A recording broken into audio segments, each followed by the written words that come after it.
Joel Embiid, who, someone talked to me last night, an NBA executive, and said, I'm not sure he might be one of the best centers when healthy that we've ever had in the league. Can do everything. And they're right. Hmm. But Joe has been battling these injuries, and now he's becoming frustrated, unfortunately, because the doctors, the medical people, don't want him to get hurt by overplaying, not playing enough minutes. So they have him on a minutes restriction and playing very few minutes.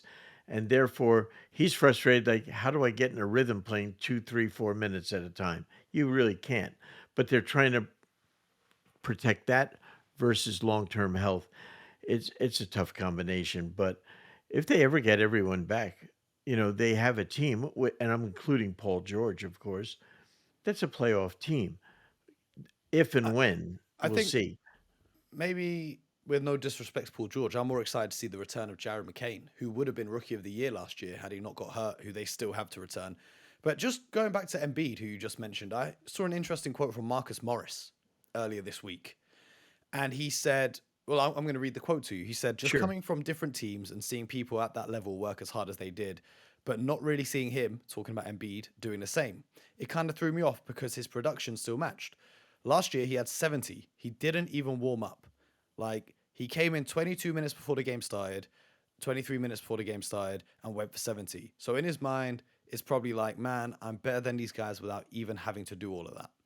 So when you see a quote like that from a player who's been in the locker room with him, questioning his work ethic, I understand he can be frustrated at the medical staff putting him on a minutes restriction. However, if you haven't taken the necessary steps in preparation for the game to be available and to be healthy, I don't think that you can be frustrated at the medical staff because they're doing what they need to do to keep you on the floor on a nightly basis. I think there's a big conversation around load management, especially with Michael Jordan's segment on NBC the other night talking about load management. I think what people don't understand is players can play 82 games now. And people will always say, oh, but the game's more explosive. They've got to cover more ground on defense. They've got to do this, this, and that. Well, number one, they have better access to rehab, prehab, medical conditioning. Every player's got a masseuse. They've got state of the art technology that never existed in Michael Jordan's day. They've got world class private jets and travel. They've got personal chefs, dietitians, nutritionists. And the fact of the matter is, you could play all 82 games, you just have to play less minutes. And you don't want to do that because then your averages would go down and you want to go out there and fill the stat sheet. So for someone like Joel Embiid, personally, if I was in charge of the Sixers, I'd rather have him 82 games at 20 minutes a night rather than 41 games at 40 minutes a night. Because number one, for the fans, they will get to see him, even if it's in less minutes. And number two, even though you don't get the game to game same rhythm because you're playing in shorter stretches, you get the rhythm of being available and playing for an entire season so that when the playoffs come around, you've not sat half the season and it's not a shock to your system when you step on the court. Mode, it's a great point. I'm very big on I don't want players to play if they have a serious injury. Obviously, if they break something or do something that the doctors, the medical people rule you out. But when you play 100 games a year, including playoffs, minimum, if you're a really good team, over half the games you're not going to be feeling well. You're not going to be physically feeling great, uh, but you have to go through, and it happens in every sport. European football, American football. I mean, every sports, ice hockey worldwide. I mean, you get banged up, and so I think that rugby, my God, no equipment, hard to believe. And so I think one of the biggest things. I think that when you do have the injuries that Joel has had, you get very frustrated, and it starts to work on your psyche because when well, he's the most valuable player or first team All NBA. That's pretty tough not to swallow that when you're not healthy. And you mentioned about coming in 23 minutes before the game. If you can go out and play as well as he did, I think everyone should come at 23 minutes before the game. Okay. Uh, But I it's not remember, about the playing well. It's not about the sure. ability. The ability is never in question. It's people like LeBron. Like I remember talking to Ray Allen about his preparation for the games, and Ray said to me he would work out harder before the game began than he would play in the actual game. So he's breaking a full sweat in the weight room before the game even begins, to condition his body to be prepared for the contact, the impact of playing an NBA basketball game. So coming Yeah. into 23 minutes before the game, yeah, he's got the ability. He's 7 foot. He can handle the ball. He can shoot. He can score on the block. However, it's, are you getting your stretching done? Are you getting your band work done? Are you getting your agility drills done? That's the issue that I No, have.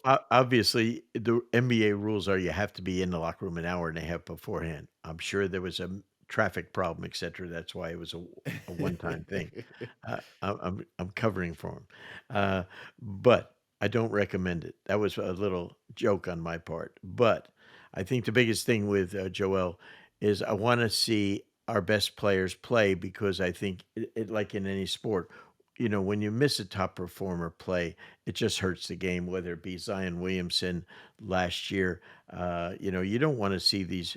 There's a lot of players, you're going to get banged up, and especially early in a season because you've been off for a couple months, several months, not a couple, and things happen, especially with your hamstrings and things like that.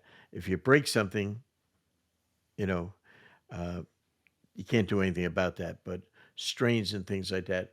As a professional, you're required to, as part of your, obligation as a pro, to take care of yourself and be prepared. I agree with you 1,000% on that. And I just think, right, Wilt Chamberlain once played an average of 48.5 minutes a night because he played Correct. every game and overtime for an entire season. Correct. He played 82 games numerous times, and he was doing it all in Converse sneakers with no cushioning, none of the technology we have today, traveling on public transport. All of these guys have gone through so many hurdles to go out there and put on a show for the fans to grow the league. And I'm not encouraging anyone to play if they're legitimately injured, but we can't, in good conscience, say that everyone who sits out is always incapable of playing. There are some guys around the league who maybe it's them, but maybe also with respect to the players, sometimes it's the team telling them that they shouldn't be playing because the Yeah, team want to protect their quote unquote asset. and nowadays they're crazy to do that because that is taboo. You can be fined for it, and one of the things is that more importantly, this is a business, and when you have people paying to see someone perform, whether it be a singer, a movie, or play that you're going to, you want to see the star perform, and so I think this is sports entertainment Hmm. at the professional level. It's like, And that's why I think they have a huge obligation, and so I hope that happens. And I don't want any player to suffer a serious injury. Obviously a guy like Boston, people are going to see the Celtics all year that bought season tickets to the Celtics game. They know in advance Jason Tatum's probably going to miss the entire year.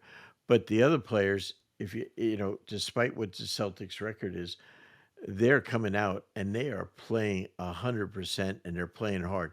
And as a paid customer, I think that's all you want. That's all mhm. you want is your I mean, team to but play and give you everything. for a casual fan, right?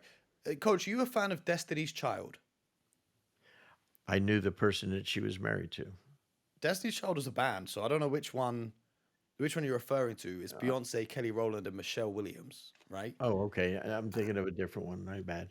Um, but if I bought a ticket to see Destiny's Child and Beyonce didn't show up, she Sure. was out with low management, and it was Kelly Rowland and Michelle Williams, with no disrespect to Kelly or Michelle, I would want a refund for my ticket. The same way, if I'm a hardworking NBA fan who can maybe afford to go to one game a year, or an NBA fan across the world who's staying up late and paying for TV subscriptions to watch the games, you want to see, and obviously it's not always possible, but you want to see your stars play and play.